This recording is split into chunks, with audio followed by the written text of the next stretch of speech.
The smartest people carry the darkest battles.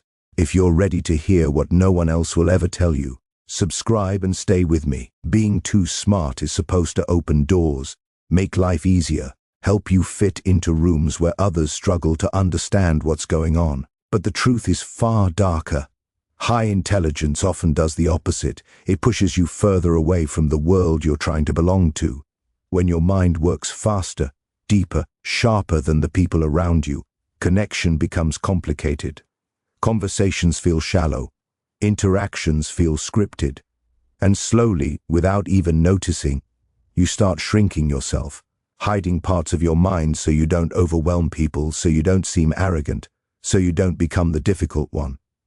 But that shrinking becomes a habit, and the habit becomes a personality. You start living inside your head more than you live in the world. Intelligent people isolate, not because they want to, but because they feel like they have no choice.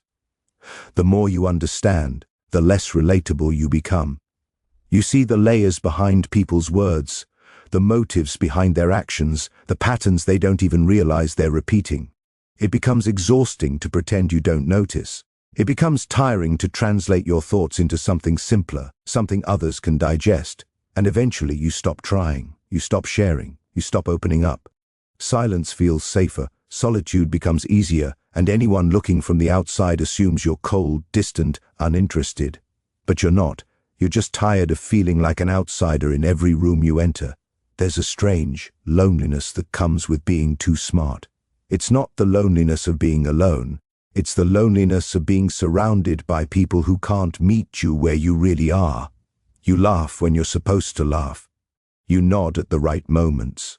But emotionally, mentally, spiritually, you're somewhere else entirely.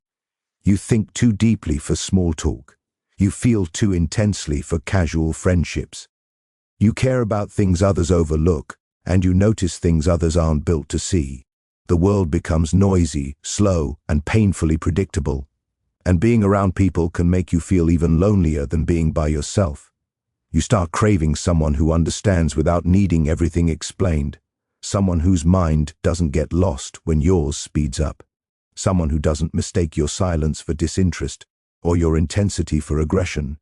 But those connections are rare. So rare that many intelligent people go years, sometimes decades, without ever feeling fully understood by anyone. And that absence cuts deeper than most people realize. It creates a hollow space inside you, a quiet ache that follows you everywhere. You learn to live with it, but it never truly leaves. And because of this isolation, you begin to disconnect without meaning to. You watch conversations happen around you, like you're observing a world you're not part of. You hear people speak, but their words feel light, thin, lacking weight. You smile, but inside, you drift further away. And the more intelligent you are, the more aware you become of the distance growing between you and everyone else. That awareness becomes its own kind of torment.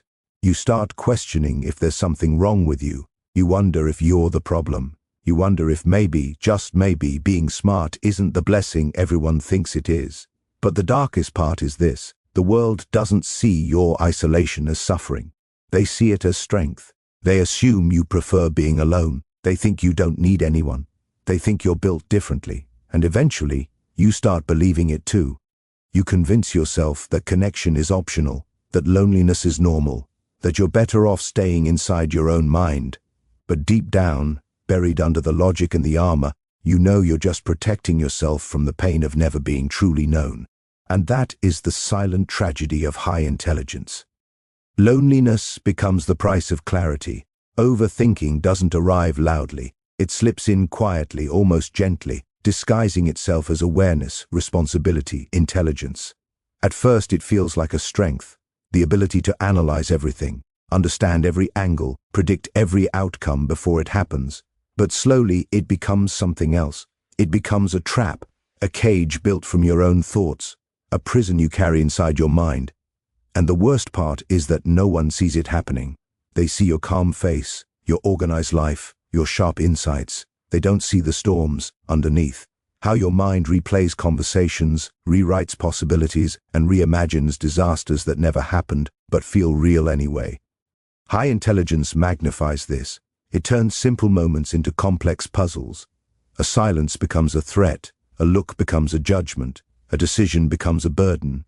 Your brain doesn't just think, it spirals, it dissects, it disassembles everything to find meaning, even where none exists. You know you're doing it, and you know it's hurting you, but you can't stop. Your mind runs even when your body is exhausted. It analyzes even when your heart wants rest. You start living in a constant state of mental noise, unable to shut it off, unable to escape the weight of your own thoughts. And this overthinking doesn't just complicate the world around you, it complicates you.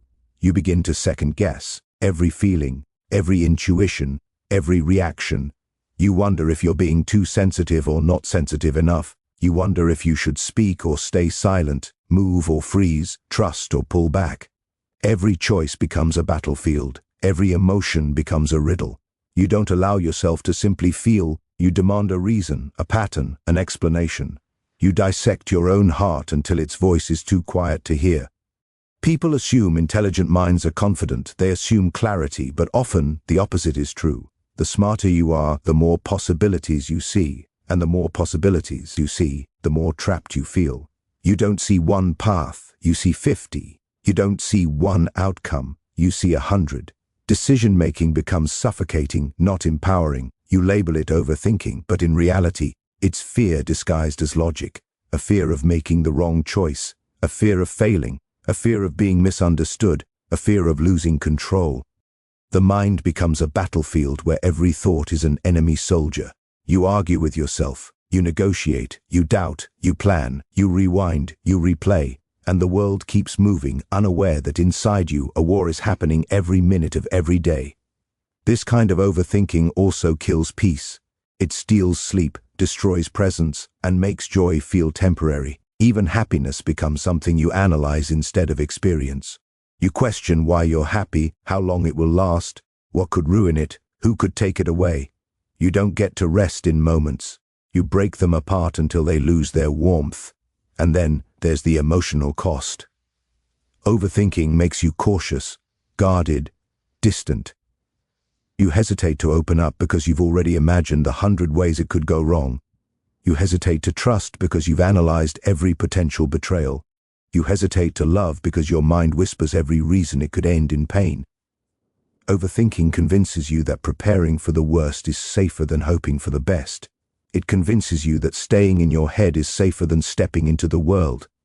The irony is dark. Intelligence gives you the ability to understand everything, except how to stop understanding. You can escape people. You can escape places, but you can't escape your own thoughts. And when your mind becomes too loud, too sharp, too relentless, it becomes the one thing you fear the most. In the end, you realize the truth you never wanted to face. Your mind can be your own worst enemy. Emotional detachment doesn't happen suddenly. It forms quietly, layer by layer, like armor you didn't even realize you were building. Highly intelligent people often learn early that emotions are unpredictable, messy, and easily misunderstood. So they turn to the one thing that always makes sense: logic. Logic becomes the safe place, the shelter, the structure that keeps them from feeling too much or breaking too easily. But what starts as protection slowly becomes distance. You stop trusting your emotions. You stop letting people in. You tell yourself you're just being practical, mature, controlled. But underneath that control is fear. Fear of being hurt. Fear of being misunderstood. Fear of being vulnerable in a world that already feels too sharp. Over time, the emotional walls grow higher. You learn to analyze your feelings instead of experiencing them. You break them down, categorize them, rationalize them until they lose their human shape. You can explain why you're sad, but you can't feel the sadness fully. You can describe why you're angry, but you can't access the rawness of it. You've turned your emotions into data points, something to study, not something to live. And people around you start to notice. They tell you you're too calm, too cold, too distant. They assume you don't care, when in reality, you care too deeply. You just don't trust that caring can end well. This detachment becomes your way of surviving the world. You learn to keep conversations surface level. You learn to nod without revealing too much. You learn to smile without letting people see what's happening behind your eyes. It's easier to be unreadable than vulnerable, easier to be logical than honest, easier to detach than to risk being hurt. And because you appear so composed, people assume you're strong. They lean on you, they depend on you. They come to you for clarity and advice, never realizing that the clarity is just a mask you wear to hide the chaos you don't want anyone to see. But emotional detachment is expensive. It costs connection, it costs intimacy, it costs the warmth that makes life feel meaningful. You become so good at not needing anyone that eventually no one thinks you need them. You become so self-contained that people stop trying to get close. They admire your intelligence, your discipline, your independence, but they never see the quiet ache underneath, the longing to be understood, without needing to translate your feelings into something simpler, something safer, something less overwhelming. And in those quiet moments, when the world slows down and the distractions disappear, the truth becomes harder to ignore. You start to feel the emptiness created by all the walls you've built.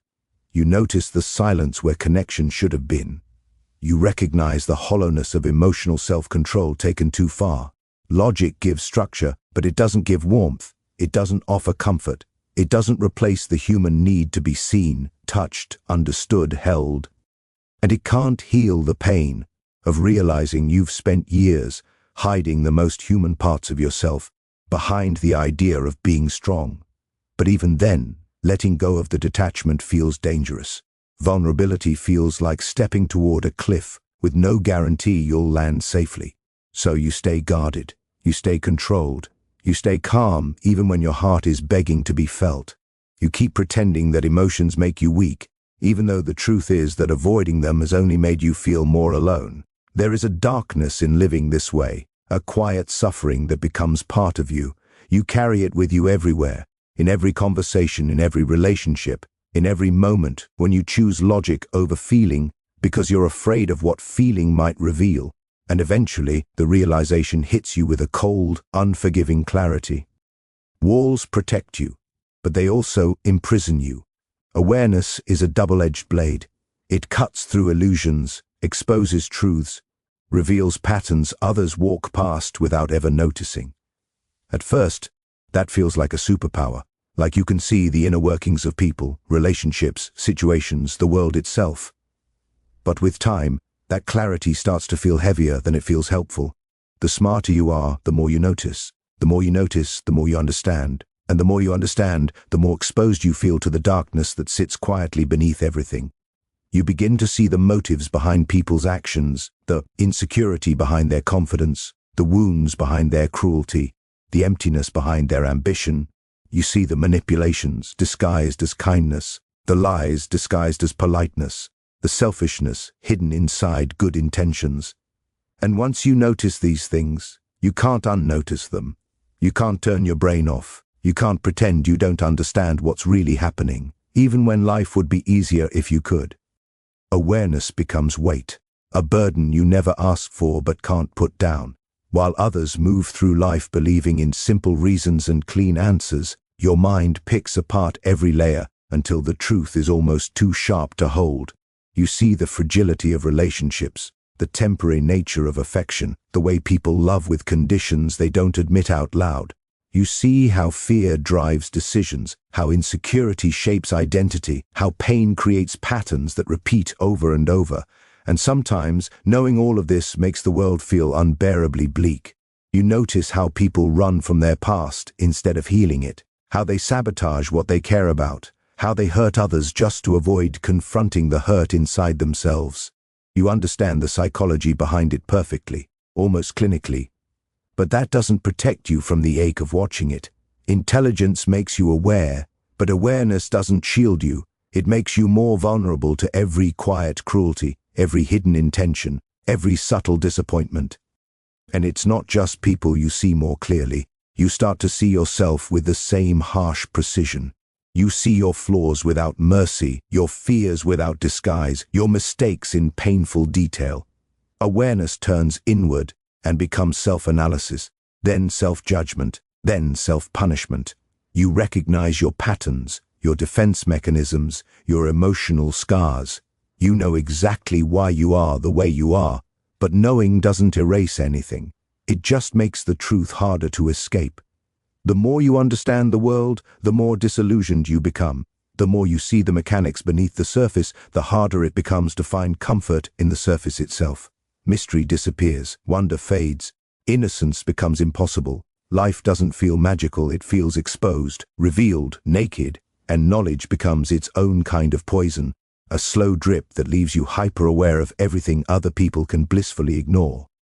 You start wishing you could unsee things. You start wishing you could be naive again, even for a moment. You start wishing your mind wasn't always running, always decoding, always peeling back layers you didn't ask to understand. But intelligence doesn't work like that. Once your mind learns to see deeper, it doesn't go back, it doesn't dim, it doesn't soften, it only sharpens. And that sharpness becomes isolating. People tell you you're too serious, too intense, too deep. They don't realize you're simply living with a level of awareness that never turns off. They don't realize that clarity has a cost. They don't realize you're carrying truths that feel heavier than they look. And in the darkest moments you understand something most people never will. Knowing too much hurts, because sometimes the mind that sees the most suffers the most.